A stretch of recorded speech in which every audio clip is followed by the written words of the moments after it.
আমার নবী ইন্তেকাল করেছেন। ওয়ামা মুহাম্মাদুন ইল্লা রাসূল قد خلت من قبله الرسل। এই আয়াত নাযিল হয়েছে আগে, কিন্তু ওমর ফারুকের কানে যখন সংবাদ একজন দিয়ে দিল, ওমর তুমি কি জানো রাসূল দুনিয়া থেকে বিদায় নিয়েছেন, নাঙ্গা তরবারি তিনি বের করলেন। বের করে বলছেন, দ্বিতীয়বার কোন ব্যক্তি আমার কানে যদি সংবাদ দিতে আসো রাসূল ইন্তেকাল করেছেন, আমি তার গর্দান উড়াইয়া দেব। নবীর প্রতি তার এত প্রেম ছিল, এত মহব্বত ছিল, এত গাঢ় সম্পর্ক ছিল। সব সাহাবী রাসূলকে ভালোবেসেছেন, কিন্তু ওমর ফারুকের ভালোবাসা একটু ভিন্ন ছিল। রাসূলকে দারুণ তিনি মহব্বত করেছেন। নবীর প্রতি চুল পরিমাণ কোন বেয়াদবি তিনি সহ্য করতে পারতেন না। সবার কম বেশি ইতিহাসগুলো জানা আছে। এক মুনাফিক নবীর কাছে বিচার চাইতে আসলো, এসে বলতেছে, ইয়া রাসূলুল্লাহ, বিচারটা আমার চাই। কি বিচার? ইহুদির সাথে আমার গন্ডগোল লাগছে, একটু বিচারটা করে দেন। নবীজি মুনাফিকের পক্ষে রায় না দিয়া রায়টা দিয়েছেন ইহুদির পক্ষে। কারণ রাসূল কি মুসলমান দেখবেন, ইহুদি দেখবেন না, আইন দেখবেন। কারণ কি দেখবেন? কি দেখবেন? ইআদিলু হুয়া আকরাবু লিত্তাকওয়া। ইআদিলু হুয়া আকরাবু লিত্তাকওয়া। আদালত ঠিক রাখো, এটাই হলো তাকওয়ার জায়গা। এটা কিসের জায়গা? তাকওয়ার জায়গা কি মসজিদ না বাজার? মসজিদ। ভালো করে কও। বাজার না, বাজার না নাকি? বলেন বলেন বলেন। উত্তর হলো তাকওয়ার জায়গা মসজিদ, বাজার। কিন্তু আমরা কি মনে করি? তাকওয়ার জায়গা শুধু মসজিদ, আর বাজারে গিয়ে ওজন খেয়ে ফেলে। ইয়াদিলু ওয়া আকরাবু লিত্তাকওয়া। কষ্ট পেলে শেষ করে দেই নাকি? আচ্ছা, সেই ওমর ফারুক রাদিয়াল্লাহু তাআলা আনহু, তার কাছে ওই মুনাফিক এসে বলল, নবীর কাছে বিচার চাইতে গেলাম, রাসূল ভাবছিলাম আমি মুসলমান, নবী আমার পক্ষে রায় দিবেন। আমার পক্ষে রায় না দিয়া ইহুদির পক্ষে রায় দিল, এটা কেমন কথা? বিচার পছন্দ হয় নাই। ওমর, বিচার সানি করো, সানি বিচার করো, দ্বিতীয় বিচার করো। সাইয়েদনা ওমর ফারুক রাদিয়াল্লাহু আনহু কাছে কথাটা এত জঘন্য মনে হলো, এতটা আপত্তিকর মনে হলো, কাউকে বলার প্রয়োজন মনে করলেন না। শুধু বললেন, তুমি একটু দাঁড়াও, ভিতরে থেকে আস। ভিতরে গেছেন, হাতের মধ্যে কি নিয়েছেন বলে? কি নিয়েছেন? কার প্রতি ভালোবাসা? নবীর প্রতি ভালোবাসা। চিন্তা করে দেখো, অন্য কথাও তো বলতে পারতেন, বেকুব, বেয়াদব, নবীর বিচার পছন্দ হয় না, যাও, বলতে পারতেন। ভাবলেন এটা তো বদমাইশ, এটা বাঁচাবই। তরবারি হাতে নিলেন, কোনো কথা নাই, বাইরে এসে একটা শব্দ বের করার মতো সুযোগও দিলেন না। তরবারি তার গর্দান বরাবর মেরে দিলেন। মুনাফিক দুনিয়া থেকে বিদায় নিল। আমার নবীর কাছে সংবাদ চলে গেছে। রাসূল ভাবলেন, আহারে ওমর বুঝি একটা খুন করে ফেললো। আল্লাহর পক্ষ থেকে আয়াত নাযিল হলো, ওমর যে সিদ্ধান্ত নিয়েছে এটাই হলো সঠিক সিদ্ধান্ত, কারণ ওমর জীবনের চাইতে আপনাকে বেশি ভালোবাসে। জোরে বলে সুবহানাল্লাহ। আল্লাহু আকবার। ওমর ফারুক রাদিয়াল্লাহু তাআলা এক রাতে ঘুরতেছেন। ওনার তো দায়িত্ব ছিল রাতের বেলা ঘুমানো না ঘোরানো। বলেন, ঘুরে বেড়া না ঘুম? ঘুরতেন খাদেমের মতো। কিসের মতো বলেন? রাতের বেলা পুলিশের ডিউটি করে না? ডিউটি করে কিনা? রাতের বেলা ডিউটি করে অস্ত্র হাতে নিয়ে। আর ওমর ফারুক রাতের বেলা ডিউটি করতেন হাতে ছোট্ট একটা লাঠি নিয়ে। আল্লাহু আকবার। মদিনার গলি গলি ঘুরতেছেন। ঘুরতে ঘুরতে দেখেন এক শিশুর কান্না। এক শিশুর কান্না তার কানে আসলো। দরজার কাছে গিয়ে বললেন, এই মহিলা, এই কন্যা, এই সন্তানের মাকে তোমার কি একটু দয়া মায়া নেই? এই গভীর রাত্রে শিশু কাঁদলো, থামাতে পারো না? ধমক দিলেন, আবার চলে গেল। শেষ রাতের দিকে আবার এসে দেখেন আবার কাঁদতেছে। এবার ধমক দিয়ে বললেন, তোমার কি আল্লাহর ভয় নেই? ছোট্ট বাচ্চা কাঁদলে তার খাবারের ব্যবস্থা করতে পারো না? এক পর্যায়ে ওই মহিলাটা দুঃখ ভরা কণ্ঠে খুব আবেগ তাড়িত হয়ে বলতেছে, আপনি আমাকে খুব বিরক্ত করছেন, এই গোটা রাত ধরে আপনি আমাকে বিরক্ত করছেন কেন? আমার সন্তান তো কাঁদবেই, কান্নাকাটি করবে, কারণ এই এলাকার যে শাসক, এই জনপদের যে খলিফা, ওমর তো দুগ্ধ পোষ্যদের কোনো ভাতা দেয় না, দুগ্ধ পোষ্যদের কোনো ভাতা দেয় না। কার দোষ ধরে দিল? বলেন কার দোষ? মহিলা তো আর চেনে না যে সামনে কে দাঁড়ায় কথা কয়। সাইয়েদনা ওমর ফারুক জিব্বায় মারলেন কামড় আর বলেন, ইন্না লিল্লাহ, আমি কাকে ধমক দিই? ধমক তো আমার খাওয়ার কথা। আল্লাহু আকবার বলবেন। জানা হলো শিশুটার বয়স কত? কয়েক মাস বয়স। দুগ্ধ পোষ্যদের ভাতা দেওয়া হয় না। সেজদায় পড়ে তিনি কান্নাকাটি শুরু করে দিলেন আর বলছেন, আল্লাহ, তোমার এই অধম বান্দা ওমর হাজারো সন্তান, হাজারো তোমার বান্দাকে হত্যা করেছে। আমার রাষ্ট্রে তো দুগ্ধ পোষ্য মাদের কোনো ভাতা দেওয়া হয় নাই। আমি বড় ভুল করেছি আল্লাহ। সিদ্ধান্ত নিলাম আজকের দিন থেকে আমার জনপদে যত দুগ্ধ পোষ্য মা থাকবে সকল মার জন্য আজকে থেকে ভাতা চালু করে দিলাম। আল্লাহু আকবার বলেন। তারা নিজেকে সংশোধন করেছেন কার ভয়ে? আর আমার দেশে দুগ্ধ পোষ্যের ভাতা দিবে কখন? ওদের নিজের ভাতাই তো হয়, ঠিক কিনা বল? দেশের সম্পদ দেশে রাখলেও হতো, দেশের সম্পদগুলো দেশেও রাখলো না। এই যে মিলিয়ন বিলিয়ন ডলারগুলো তারা দেশ থেকে পাচার করেছে। তারা দেশে রাজনীতি করতে চান, ভালো কথা, রাজনীতি করবেন না কেন? টাকাগুলো আনে, আসতে কন কেন? ঠিক কিনা বলেন? টাকাগুলো ওর বাপের না তো? ওর বাপের টাকা না, টাকাগুলো ফেরত আনো। গত জুলাই 24-এর আন্দোলনে যে সমস্ত মার কোল খালি হয়েছে, সেই সমস্ত মার কোলে সন্তান ফেরত না দেওয়া পর্যন্ত রাজনীতির অধিকার তোমাদের থাকবে না। নিজের চোখে দেখেছি আমি জুলাই, আমি ঢাকায় ছিলাম, বৃষ্টির মতো গুলি করা হয়েছে, পাখির বাচ্চার মতো গুলি করে হত্যা করা হয়েছে। হাত চলে গেছে, পা চলে গেছে, চোখ চলে গেছে। এই জীবনগুলো দিয়েছে যারা, এই জাতির একটা বড় দোষ আছে, ইতিহাস দ্রুত ভুলে যায়। ইতিহাস দ্রুত ভুলে যায়। সম্মানিত ভাইয়েরা, আমরা সব দেখা শেষ করেছি। আমরা 16 বছরের শাসন দেখেছি, 25 বছরের শাসন দেখেছি, 9 বছরের শাসন দেখেছি, কেয়ারটেকার গভর্নমেন্ট দেখেছি, সব থেকে শেষ করেছি। আগামীর দেশ আমরা দেখতে চাই কোরআনের দেশ। আগামীর সরকার আমরা দেখতে চাই কোরআনের সরকার। রাজি আছেন কারা কারা? হাত উঁচু করে দেখান।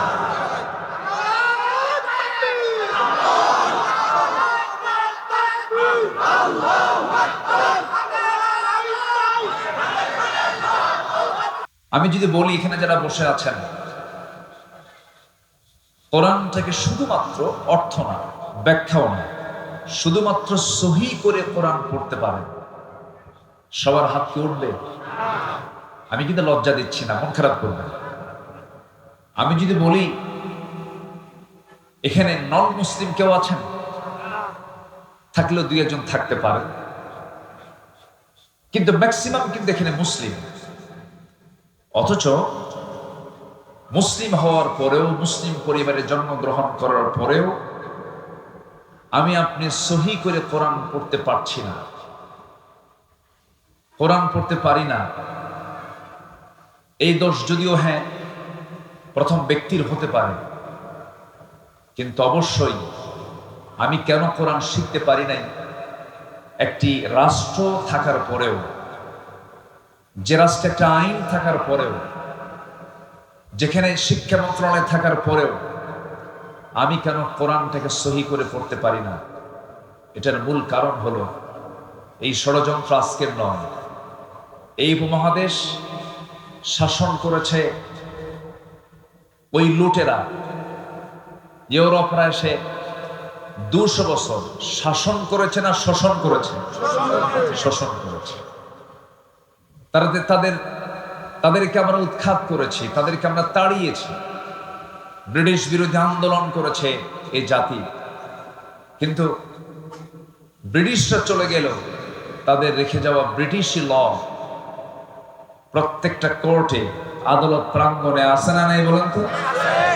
আমাদের এলাকায় একটা গালি আছে, যদি কেউ যদি খুব বদমাইশ হয় তাকে বলে তুই তো ব্রিটিশ। এর এলাকায় আছে কিনা জানি না, তুই তো ব্রিটিশ মানে এটা গালি একটা, ঠিকই বলেন তো? গালি কেন বলবে না? কারণ ইউরোপের সভ্যতা, আধুনিক যে ইউরোপ গড়ে উঠেছে, সব আমার দেশের সম্পদ চুরি আর লুটপাট করে। সম্মানিত ভাই, সেই ব্রিটিশ বিরোধী আন্দোলন করে তাদেরকে তাড়ালাম, তাদের তৈরি করা আইনকে আমরা এখনো রেখে দিয়েছি, তাদের তৈরি করা সিলেবাস কারিকুলামকে আমরা এখনো রেখে দিয়েছি। এজন্য এই জাতির এখনো ভালো করে দিন শেখা হলো না, ভালো করে কোরআন শেখা হলো না। এরপরে আবার বিগত 16 বছর খুব বরকতের সরকার ছিল, যতটুকু ছিল ইসলাম এটাকেও তারা মুছে ফেলার সমূহ চেষ্টা করেছে। এমন কোনো ওয়ে নাই, সকল ওয়ে তারা খাটিয়েছে, কিন্তু সবচেয়ে বড় ধরা কার? আসতে বলবেন না কার? আল্লাহ আছেন না নাই? আল্লাহ ছিলেন, আছেন, থাকবেন। তিনি প্রথম, তিনি শেষ, তিনি গোপন, তিনি প্রকাশ্য। আল্লাহ রাব্বুল আলামিন বলেন, হুয়াল আউয়ালু ওয়াল আখিরু ওয়াল যাহিরু ওয়াল বাতিন ওয়া হুয়া বিকুল্লি শাইইন আলীম। তিনি প্রকাশ্য, তিনি গোপন, তিনি প্রথম, তিনি শেষ। সকল ক্ষমতা কারো হতে পারে না, সকল ক্ষমতা একমাত্র কার? সকল ক্ষমতা কার? আল্লাহ। এদেশের জনগণ ভাবছিল না মরা পর্যন্ত উপায় নাই। আল্লাহ কয় এত হতাশ হলে হয়? আমি কি আল্লাহ নাই? আলাইসাল্লাহু বিকাফিন আবদা। বান্দার জন্য যথেষ্ট কে? আল্লাহ। আসতে বলবেন না কে? আমরা চাওয়ার চাইতে বেশি পেয়ে গেছি, এটা যেন আমাদেরকে বিপদে না ফেলে। আবার কেমন যেন মনে হচ্ছে আমার কাছে, আমরা বেশি মনে হয় পেয়ে গেছি। এটার জন্য আমরা যেন এই বিগত 16 বছর, ফেরাউন বেঁচে ছিল হলো 1600 বছর, এরা ছিল 16 বছর। সংখ্যার যে মিল হলো কেন বুঝলাম? সংখ্যার মিল আছে কিনা বলেন? চরিত্র মিল ছিল। ফেরাউন এমন কোন আকাম কুকাম নাই যা ছিল না। তার ক্ষমতা থাকার জন্য ইউযাব্বিহুনা আবনাআকুম ওয়া ইস্তাহইয়ুনা নিসাআকুম, ছেলের সন্তানগুলোকে একদম জিন্দায় মেরে ফেলত, মেয়ের সন্তানগুলোকে জীবিত রাখত। কেন? নেতৃত্ব যেন না তৈরি হয়। নেতৃত্ব তৈরি হওয়ার ভয়ে মার পেট থেকে সন্তান চিরে বের করে হত্যা করত। কত বড় নরপিশাচ ছিল হলো ফেরাউন। এই পৃথিবীতে যারাই আজও যারা হত্যা রাজনীতি করতে চান, হত্যা রাজনীতি করেন, এদের ব্লাড টেস্ট করলে ধরা পড়বে এদের মধ্যে আছে হলো ফেরাউনের রক্ত। কিসের রক্ত বলে? ফেরাউনের রক্ত। সম্মানিত ভাই, তাহলে ক্ষমতা কারো না, ক্ষমতা একমাত্র কার? আল্লাহ। সে আল্লাহর পক্ষ থেকে যে কিতাব কোরআনটা নাজিল হয়েছে, এটা হচ্ছে সকল অশান্তি দূর করার, সকল কল্যাণের একমাত্র উৎস হলো এই কোরআন, এই কোরআনটা নিয়ে আজকের এই আয়োজন, এই কোরআনটা নিয়ে মাদ্রাসার সৃষ্টি, এই কোরআনকে নিয়ে আজকের এই আলোচনা। তো আমি কিছু কথা বলতে চাচ্ছি। আমি আবার একটু আনইজি ফিল করছি, রাত অনেক হয়ে গেছে। কষ্ট পাচ্ছেন না তো আপনারা? বলি আলহামদুলিল্লাহ, জোরে বলি আলহামদুলিল্লাহ। পৃথিবীর সকল জ্ঞান যেখানে হেরে যায়, সকল জ্ঞান যেখানে শেষ, সেখানে কোরআনের জ্ঞানটা শুরু। বলি আলহামদুলিল্লাহ। আল্লাহ পাক এর মধ্যে এমন কিছু তথ্য দিয়েছেন যা পৃথিবীর কোথাও পাওয়া যায় না, খুঁজে পাওয়া যায় না। এটা একটা আশ্চর্য কিতাব। এটা এমন একটা কিতাব যে কিতাবের মধ্যে আল্লাহ রাব্বুল আলামিন সকল জ্ঞান, সকল তথ্য, সকল কিছু আল্লাহ পাকের মধ্যে উপস্থিত করে দিয়েছেন। বলি আল্লাহ। কোন অফিস চালাবেন আপনি এই কিতাব দিয়ে? কোন অফিসটা আপনি চালাতে চান? স্বরাষ্ট্র মন্ত্রণালয় মনে হয় নাই এর মধ্যে, নাকি আছে? আছে আছে মনে হয়। মনে হয় ক্যান্টনমেন্ট চলবে না, সাভার এই যে ক্যান্টনমেন্ট আছে না সাভার, এটা মনে হয় কোরআন দিয়ে মনে হয় খুব একটা দুর্বল হবে, নাকি? চলবে কিনা বলেন? আমার নবীর হাতে তসবিহ ছিল না তরবারি ছিল? বলেন বলেন। ওই যে আমরা তসবিহ কিনে আনেন হাজির সাহেবরা, এরকম তসবিহ হাতে ছিল না তরবারি ছিল? রাসূল তসবিহ ব্যবহার করেছেন, আমি পাইনি কোথাও, এটা আমি পাইনি। মাঝে মাঝে হাতে তসবিহ থাকে কিছু কিছু ব্যক্তির, দেখি মুখ নড়ে না কিন্তু হাত নড়ে, আছে কিনা বলেন? আচ্ছা, নড়া দরকার কি? মুখের উচ্চারণ যদি না হয় তাহলে কি হলো বলেন? সুবহানাল্লাহ, এটা আসতে বললেও কি মুখ নড়ে কিনা বলেন? কিন্তু মুখ নড়ে না, হাত নড়ে। লক্ষণ কি বলেন? লক্ষণ কি? খালি এটা নড়তেছে, কথা কয়, আবার এদিকে কথাও কয়, এই কথা কয় আর এদিকে তসবিহ নড়ে, আছে কিনা বলেন? তাহলে এটা কি বলেন? এটা কি বলেন? কি তাসবিহ? আমার নবীজের হাতে গণনার জন্য কোন তাসবিহ ছিল না, আমার রাসূলের হাতে ছিল দ্বীন প্রতিষ্ঠার জন্য তরবারি। আমাদেরকে কথা বলতে দেয়নি দীর্ঘ 16 বছর। কত আলেমকে কত যে প্রকার জুলুম করেছে। আল্লামা সাঈদীর মতো মানুষটাকে ধরে রিমান্ডে নিয়ে প্রায় 2-2.5 মাস ধরে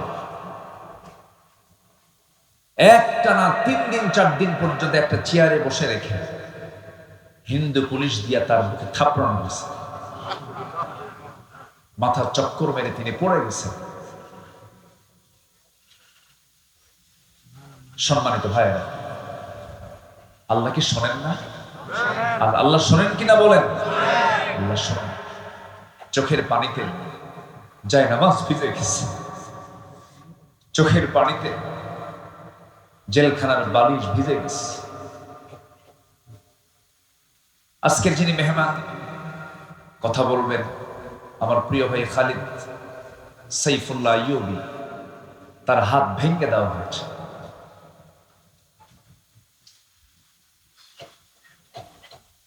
আমার তো কোনো দোষ ছিল না, আমি তো কোনো চুরি করি না। আমার রাত বেরাতে, রাতের গভীরে আমাকে বাড়ি ঘেরাও করে ধরে নিয়ে চলে যাওয়া হলো। থানায় নিয়ে বলল, হুজুর কি করবো, আমরা তো ধরতে চাই না কিন্তু খুব চাপ, চাকরি করবো না তাহলে বাচ্চাদের খাওয়াবো কি? হুজুর চাকরি বাঁচান তো ফরজ। তখন আমি বললাম, ইমান বাঁচান তো নফল।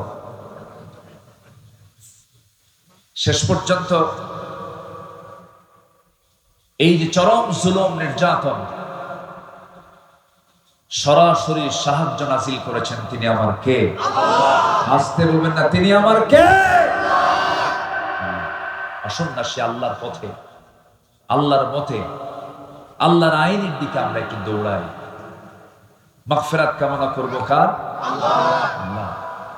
আল্লাহ রাব্বুল আলামিন বলেন, وسارعوا إلى مغفرة من ربكم وجنة عرضها السماوات والأرض أعدت للمتقين মুত্তাকিন। তুমি তোমার রবের মাগফিরাতের দিকে দৌড়াও, জান্নাতের দিকে দৌড়াও, অলসতা করো না, বক্র কোনো পথে যেও না, সেই পথটা নিয়ে নাও। সবাই বলো ইহদিনাস সিরাতাল মুস্তাকিম সিরাতাল্লাযীনা আন'আমতা আলাইহিম গায়রিল মাগদুবি আলাইহিম ওয়ালাদ-দাল্লিন। এরপরে আর একটু জোরে বলুন না ভাই। আল্লাহর পথে টিকে থাকতে হবে। ঈমান টানা সহজ, কিন্তু ঈমানের উপরে টিকে থাকাটা কঠিন। নবীর হাতে বায়াত নিয়ে দিন গ্রহণ করে বেঈমান হয়ে মারা গেছে এমন রেকর্ড আছে না নাই? নবীর চেহারা দেখে, নবীর বয়ান শুনে, নবীর হাতে হাত রেখে ঈমান গ্রহণ করার পরে আবিসিনিয়াতে হিজরত করে পর্যন্ত চলে গেছে, সেখানে খ্রিস্টান হয়ে দুনিয়া থেকে বিদায় নিয়েছে। এই জন্য আমার বন্ধুগণ, আল্লাহ রাব্বুল আলামিন সেজন্য সুন্দর করে এক জায়গায় বলছেন, ইন্নাল্লাযীনা ক্বালু রাব্বুনাল্লাহু সুম্মা ইসতাকামু তাতানাজ্জালু আলাইহিমুল মালায়েকা আল্লা তাখাফু ওয়া লা তাহজানু ওয়া আবশিরু বিল জান্নাতিল্লাতী কুনতুম তুআদুন। জোরে বলুন আল্লাহু আকবার। যারা ঈমান আনবে এবং তার উপরে টিকে থাকবে তাদের জন্যই তো জান্নাত। টিকে থাকতে হবে, শেষ নিঃশ্বাস পর্যন্ত বলতে হবে আমার রবকে। আসতে বলবেন আমার রবকে, আল্লাহ আমার রব। টিকে থাকতে হবে। ঈমান তো আনা যায়, কিন্তু ঈমান আনার পরে হাজারো বাধা আপনার সামনে, আপনার জীবনে চলে আসবে। হাজারো ঝামেলা আসুক না কেন, মহা মুসিবত আসুক না কেন, সেই সময় প্রকৃত যারা ঈমানদার তাদের জবান থেকে বের হবে কি, আল্লাযীনা ইযা আসাবাতুহুম মুসিবাতুন ক্বালু ইন্না লিল্লাহি ওয়া ইন্না ইলাইহি রাজিউন। জোরে বলুন আল্লাহু আকবার। যখন কোনো বিপদ আসবে ভাবতে হবে আল্লাহর সাহায্য, আল্লাহ পাক আমার প্রতি সাহায্য নাজিল করবেন। আশাদ্দুন নাসি বালাউল আম্বিয়া সুম্মাল আমসাল ফাল আমসাল। এই জগতে আদম থেকে শুরু করে নিয়ে আজ পর্যন্ত যত মানুষ পাঠিয়েছেন এবং পাঠাবেন, এর মধ্যে সবচেয়ে বড় বালা মুসিবত এসেছে হলো নবীদের উপরে। এবং তারপরে যত বালা মুসিবত আসছে আমার আল্লাহর যারা পছন্দের বান্দা তাদের উপরে। তাহলে বালা মুসিবত বিপদ আল্লাহ পাক দেন। আল্লাহ রাব্বুল আলামিন বলেন, ইয়া আইয়ুহাল্লাযীনা আমানু আতিউল্লাহা ওয়া আতিউর রাসূল ওয়া লা তুবতিলু আ'মালাকুম।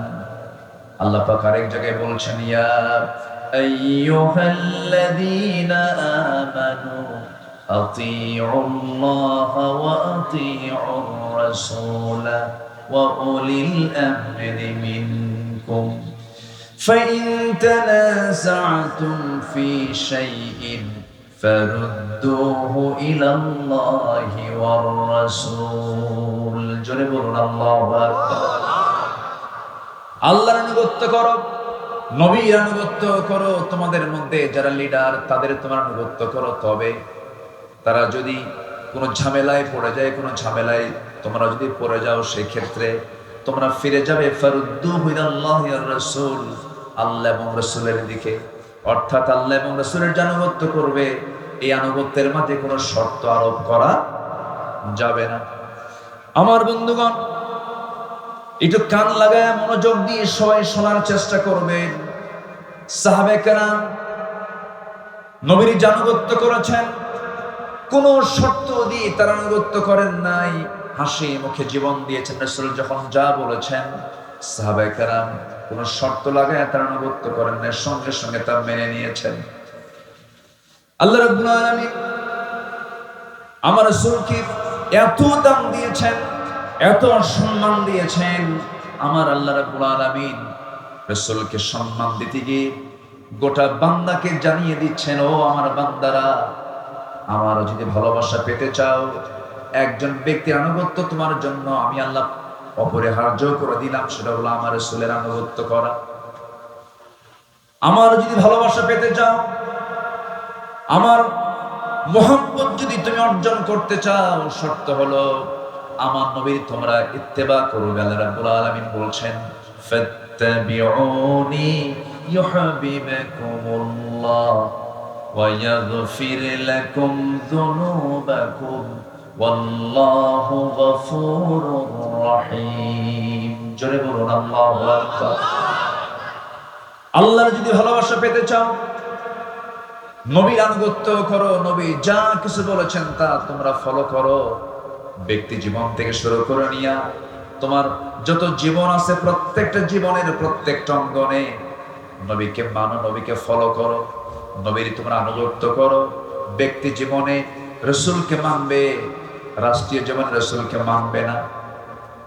ধর্মীয় জীবনে নামাজকে মানবে, রোজাকে মানবে, কিন্তু রাজনীতির ময়দানে গিয়ে তুমি রাসূলকে মানবে না। তুমি নবীর উম্মত হতে পারো না, তুমি একজন ভণ্ড প্রতারক। আসতে কোন কেন? এরকম ভণ্ড প্রতারক তো আমার দেশে নাই মনে হয়। আসতে বলবেন না, আছে না নাই? সম্মানিত ভাইরা, রাসূলকে ভালোবাসা মানে এটা নয় একটু দুরূদ শরীফ পড়লাম, হ্যাঁ সওয়াব পাবেন, অবশ্যই দরুদ পড়লে সওয়াব পাবেন না কেন? দরুদ পড়লেন, মুখে সুন্দর একদম মুখ ভরা দাড়ি রাখলেন, মাথায় পাগড়ি পরলেন, এটা আতর লাগালেন, মেসওয়াক করলেন, সমস্যা নাই, এগুলো সুন্নাহ, ভালো, আলহামদুলিল্লাহ, কোনো সমস্যা নাই। আমি বলছি না যে এগুলোর গুরুত্ব ইসলামে নাই, আছে, কিন্তু মুখের দাড়ি কিন্তু আবু জেহেলেরও ছিল। এরপরে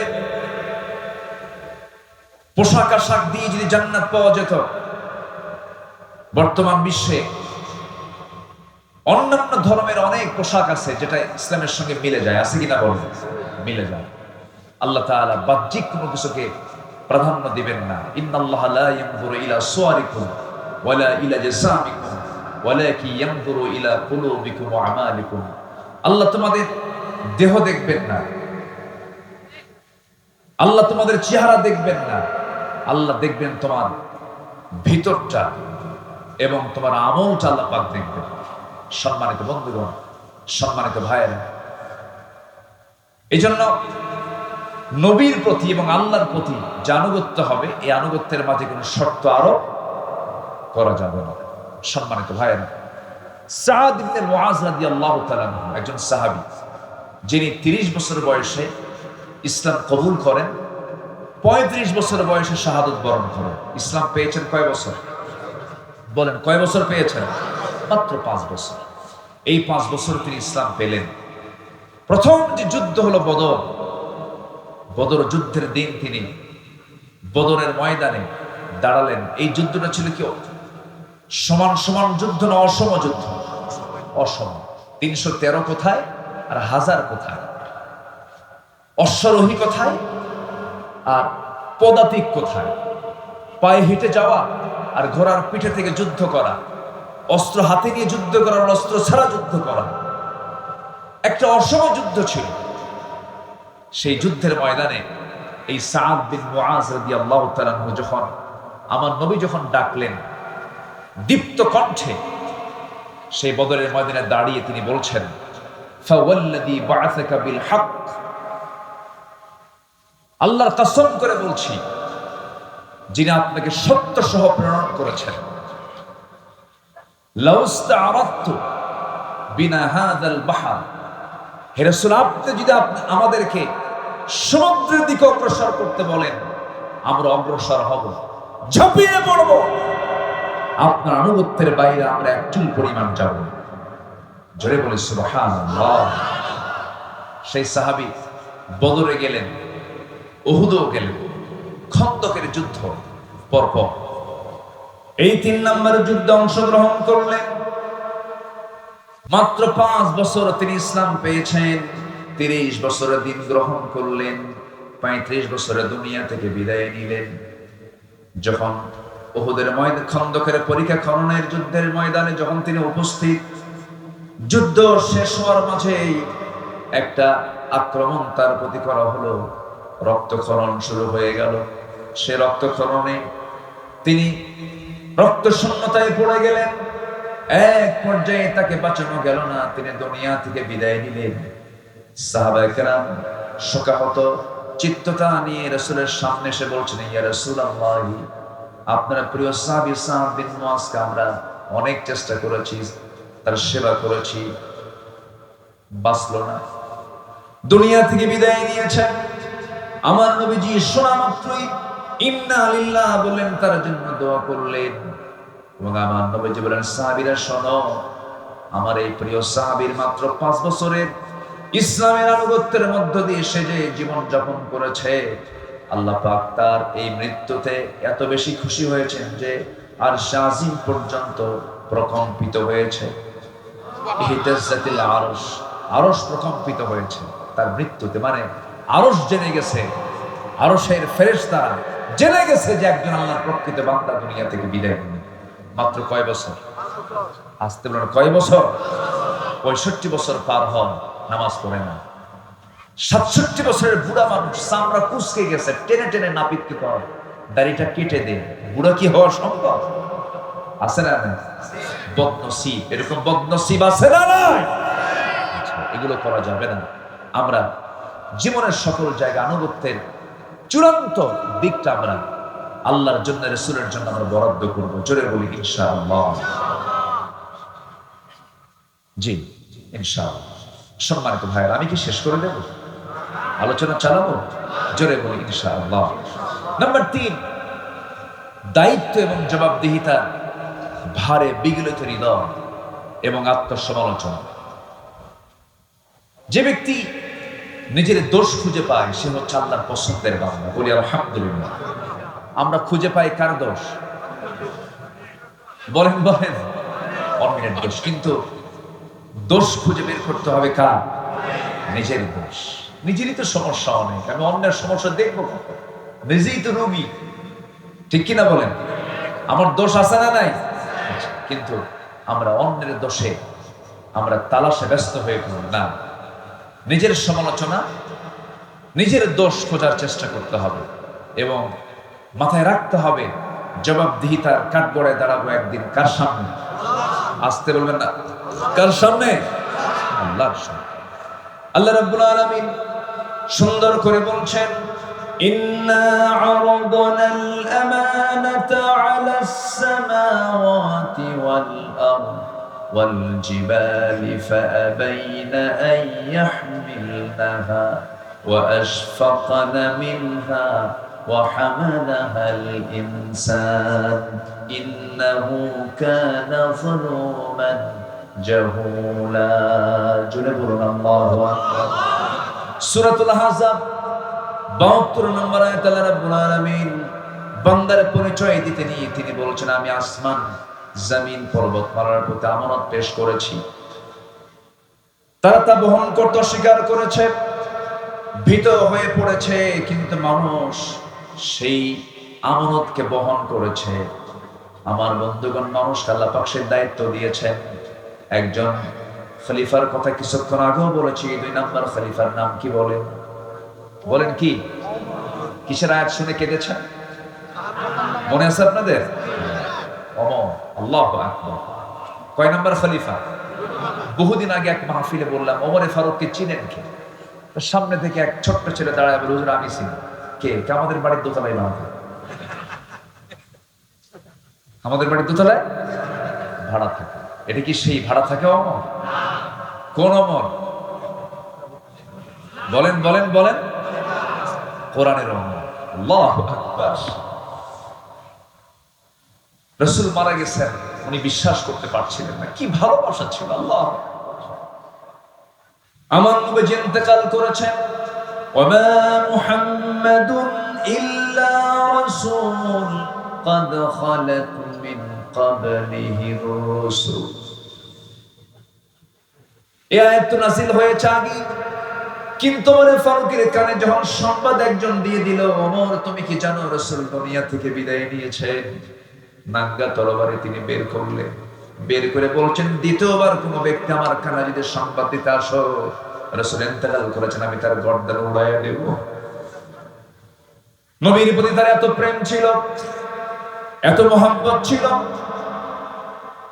এত গাঢ় সম্পর্ক ছিল। সব সাহাবী রাসূলকে ভালোবেসেছেন, কিন্তু ওমর ফারুকের ভালোবাসা একটু ভিন্ন ছিল। রাসূলকে দারুণ তিনি মহব্বত করেছেন। নবীর প্রতি চুল পরিমাণ কোন বেয়াদবি তিনি সহ্য করতে পারতেন না। সবার কম বেশি ইতিহাসগুলো জানা আছে। এক মুনাফিক নবীর কাছে বিচার চাইতে আসলো, এসে বলতেছে, ইয়া রাসূলুল্লাহ, বিচারটা আমার চাই। কি বিচার? ইহুদির সাথে আমার গন্ডগোল লাগছে, একটু বিচারটা করে দেন। নবীজি মুনাফিকের পক্ষে রায় না দিয়া রায়টা দিয়েছেন ইহুদির পক্ষে। কারণ রাসূল কি মুসলমান দেখবেন, ইহুদি দেখবেন না, আইন দেখবেন। কারণ কি দেখবেন? কি দেখবেন?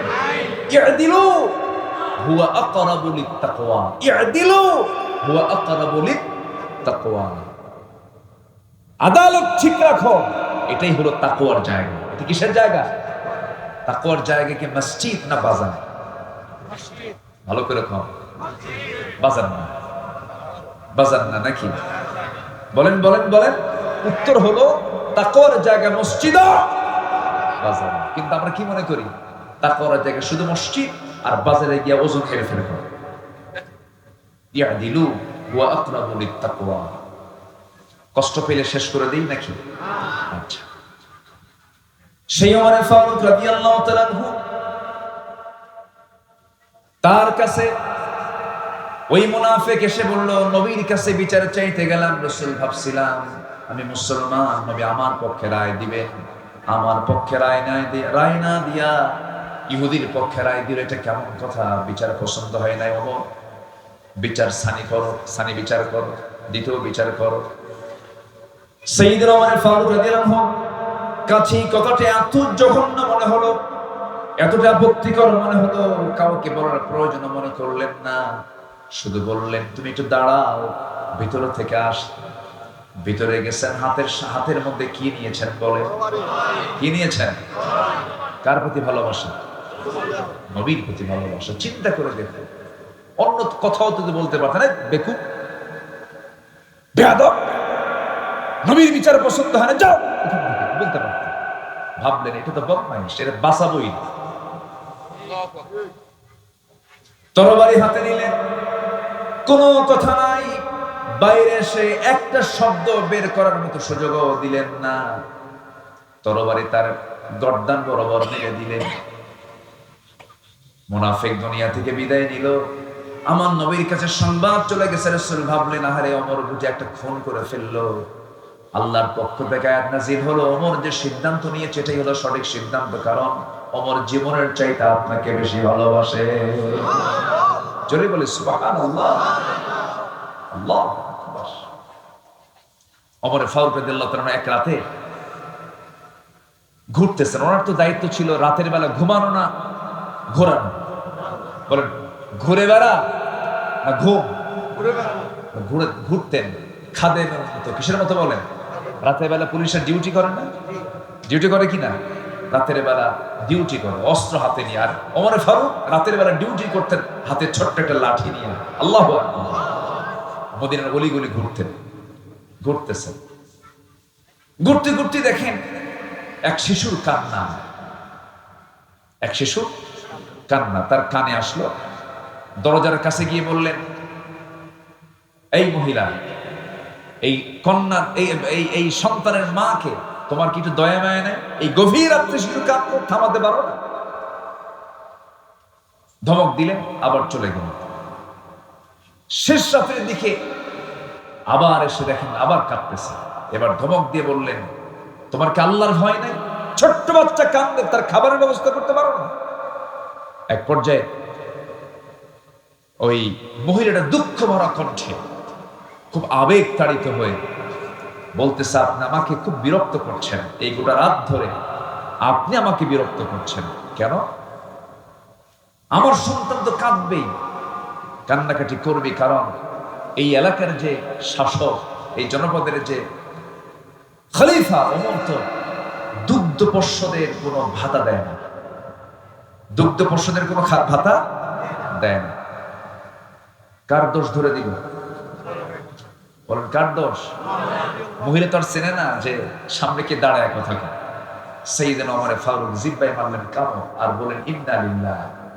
আমি কাকে ধমক দিই? ধমক তো আমার খাওয়ার কথা। আল্লাহু আকবার বলবেন।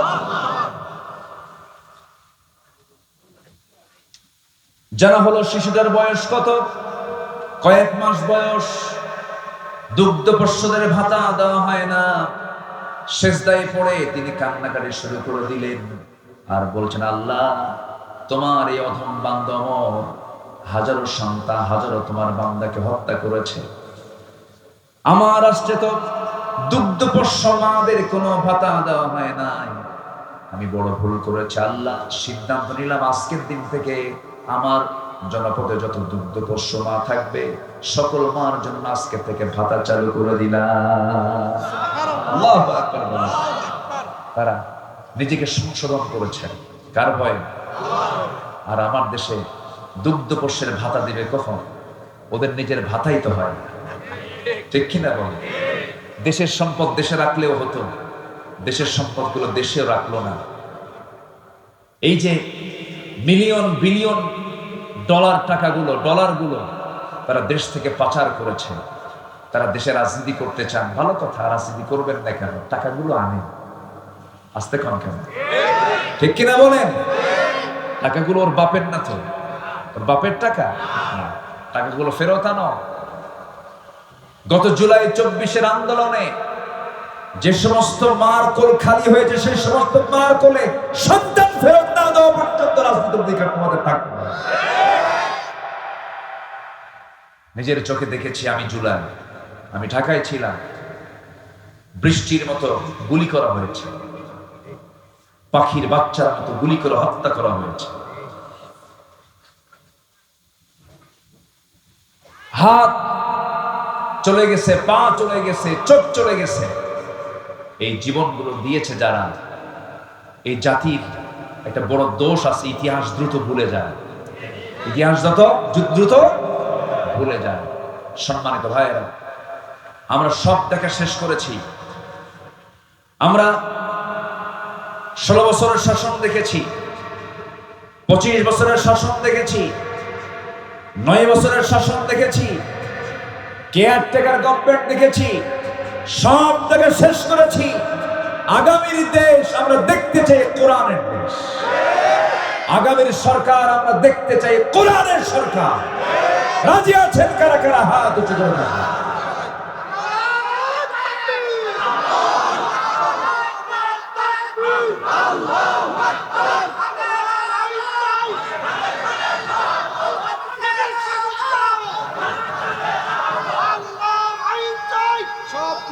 আল্লাহ কবুল করুন, জোরে বলি আমিন। নাম্বার 4 হলো ইবাদতে অহংকার না নিরহংকার? নিরহংকার এবং বিশুদ্ধ চিত্ততা নিয়ে আমরা ইবাদত করব, জোরে বলি ইনশাআল্লাহ। অহংকারী ইবাদতকারী আছে না নাই? ইবাদত করে কিন্তু কি আছে? অহংকার। জানো আমি 27 বার হজ করছি, আছে কিনা বলেন? আপনি কি জানেন হুজুর, আমি না কতবার জাহাজের আসর সুমা খাইছে তার হিসাবই নেই। হাজের আসর সুমা খাওয়া তো ফরজ। হাজের আসওয়াদে জোর করে সুমা খেতে যায় এমন লোক আছে না নাই বলেন? ওখানে জোরাজোরি করলে ওর হজের সমস্যা হবে না বলেন? যারা হজে গেছেন তারা কিন্তু টের পাচ্ছেন।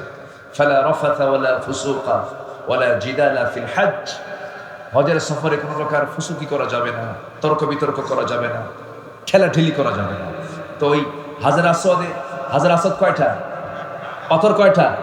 আর সুমা খেতে যায় কয়জন? তাহলে ওখানে গেলে যদি আপনি কতবার যে সুমা খাইছে, মানে মারামারি করছে জীবনে বহুবার। কি কথা কি বুঝতেছেন? এগুলো হচ্ছে দেখানো আর ভাব, কি বলেন তো, ভাব, অহংকার, এগুলো করছে। এই সমস্ত ইবাদত আল্লাহর দরবারে কবুল হবে না। বিশুদ্ধ চিত্ততা নিয়ে আমরা সকল কাজগুলো করব। জোরে বলি ইনশাআল্লাহ। সফলকে কোরআনকে প্রশ্ন করুন, কোরআন বলে দিচ্ছে। আল্লাহ রাব্বুল আলামিন বলেন, قد أفلح من تزكى وذكر اسم ربه فصلى। আরেক জায়গায় বলছেন قد أفلح من زكاها وقد خاب من دساها। التقوى ها هنا، التقوى ها هنا।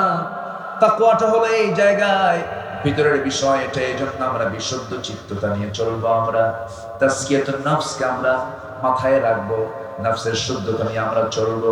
ওই সমস্ত বান্দাগুলো সফল যারা নফসকে শুদ্ধ করতে পেরেছে। জিকির করেছে কার? নামাজ পড়েছে কয় ওয়াক্ত? 5 ওয়াক্ত নামাজকে সবাই পড়তে রাজি আছেন নাকি? হাত উঁচু করে দেখান তো দেখি।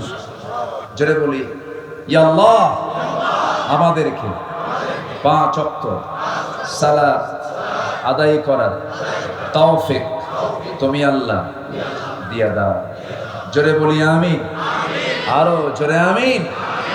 হাত নামান। নাম্বার 5 হলো ধোঁকাবাজি, প্রবঞ্চনা মুক্ত সৎ জীবন। আমরা এটা চেষ্টা করব গঠন করার। জোরে বলি ইনশাআল্লাহ।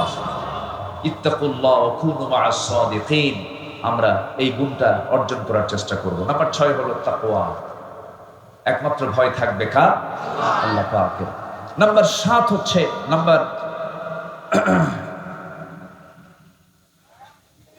7 হচ্ছে অধীনস্থদের অধিকার এবং ইনসাফ প্রতিষ্ঠা করা। আমার যে অধীনস্থ, উখফিদ জানাহাকা লিল মুমিনিন, এই বিষয়ে আমরা খেয়াল করার চেষ্টা করব। নাম্বার 8 হলো ন্যায় বিচার প্রতিষ্ঠায় আপোষহীন থাকতে হবে। আমাদের সবচেয়ে বড় ঘাটতি হলো এই রাষ্ট্রের সবচেয়ে বড় ঘাটতি হলো ন্যায় বিচারের অভাব। ঠিক কিনা বলো?